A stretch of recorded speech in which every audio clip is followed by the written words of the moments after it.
क्या भारतीय जनता पार्टी अब राजा भैया को बड़ी जिम्मेदारी देती नजर आएगी या फिर उन्हें दरकिनार कर देगी? सवाल बहुत बड़ा है। इसके पीछे की वजह जानने की कोशिश करेंगे। जी आप सभी को बता दें, दरअसल लोकसभा चुनाव नजदीक है और लोकसभा चुनाव के मद्देनजर बीजेपी भी कई क्षेत्रीय पार्टियों के साथ गठबंधन का ऐलान कर सकती है, क्योंकि जिस तरीके से अखिलेश यादव विपक्षी दलों के साथ मिलकर बड़ी बैठक में शामिल होकर उत्तर प्रदेश की जो कहीं ना कहीं लोकसभा की 80 सीटें हैं उसको लेकर रणनीति बनाएंगे। लेकिन अगर गौर किया जाए तो एक एक सीट इंपॉर्टेंट होने वाली है बीजेपी के लिए भी और साथ ही साथ अखिलेश और बसपा के लिए भी। तो इन सब के बीच राजा भैया जैसे कई सारे ऐसे क्षेत्रीय दल हैं जिनकी पार्टियां बहुत अच्छा परफॉर्म करती नजर आई, जिन्होंने बहुत अच्छा रिजल्ट दिया है पिछले कुछ चुनावों में।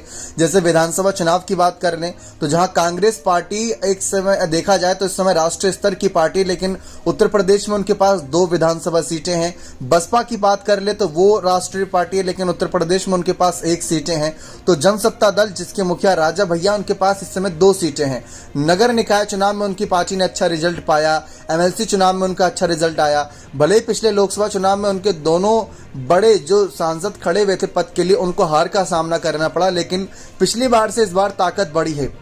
इस बात में कोई दो राय नहीं कि हो सकता है कि राजा भैया जो करीब 7 बार कुंडा से विधायक रहे, अब उनको इस विधायक पद से हटके आगे लोकसभा चुनाव की ओर देखना चाहिए, क्योंकि जिस तरीके से राजा भैया का पार्टी का कद बढ़ रहा है, राजा भैया को अपनी पार्टी को अलग स्तर तक लेकर जाना है तो उनको खुद ही बड़ी जिम्मेदारियां निभानी होंगी। और ऐसे में अगर लोकसभा चुनाव में उतरते हैं तो कई सारे विश्लेषकों का यह मानना है कि राजा भैया को सांसद के रूप में जीत मिल सकती है।